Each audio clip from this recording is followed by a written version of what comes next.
සුබ දවසක් යාළුවනේ. ඉතින් ඔයාලා ඉඩමක් ගන්න හොයනවා නම්, ගෙයක් ගන්න හොයනවා නම් බලන්න ඔයාලා හොයන ඉඩම ගේ මේ විස්තරය තියෙනවද කියලා. තිබ්බේ නැත්නම් යාළුවනේ මතක ඇතුව කමෙන්ට් සෙක්ෂන් එකේ කමෙන්ට් එකක් දාන්න. ඔයාලා මොන පළාතෙන්ද, කොහෙන්ද මේ ඉඩම හොයන්නේ, කොහෙන්ද මේ ගේ හොයන්නේ කියලා. එතකොට අපිට මේ විස්තර ආව ගමන් ඔයාලට ගෙනල්ලා දෙන්න පුළුවන්.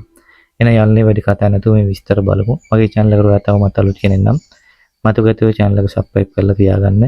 බෙල් අයිකන් එක දාලා තිබ්බොත් යාළුවනේ මම ගේන වීඩියෝ ඔයාලට ඉක්මනටම ගෙන්න ගන්න පුළුවන්කම තියෙනවා. වේයන්ගොඩ ප්‍රදේශයේ තමයි යාළුවනේ තියෙන්නේ. ඉතින් බලන්න ෆෝන් නම්බර එක තියලා තියෙනවා 074යි 196යි 69යි 86 මේ ඉඩම තෙක්කගේ ඉතින් හරි ලස්සනට හදලා තියෙනවා. බලන්න ඔයාලට ගැලපෙනවද කියලා කෝල් කරලා බලන්න පුළුවන්. ඊළඟට යාළුවනේ චෑල යක්කඩුව 257 බස් මාර්ගයට නුදුරින් පර්චේස් 10 හා 12 අගනා ඉඩම් කැවිලි දෙකක් තියෙනවලු. ජලය හා විදුලිය සහිත කුඩා නිවසකුත් තියෙනවලු. බලන්න 071යි 110යි 56යි 08 076යි 025යි 52යි 02 ෆෝන් නම්බර් දීලා තියෙනවා. ඔයාලට මේ වැඩේ හරියනවද කියලා බලන්න.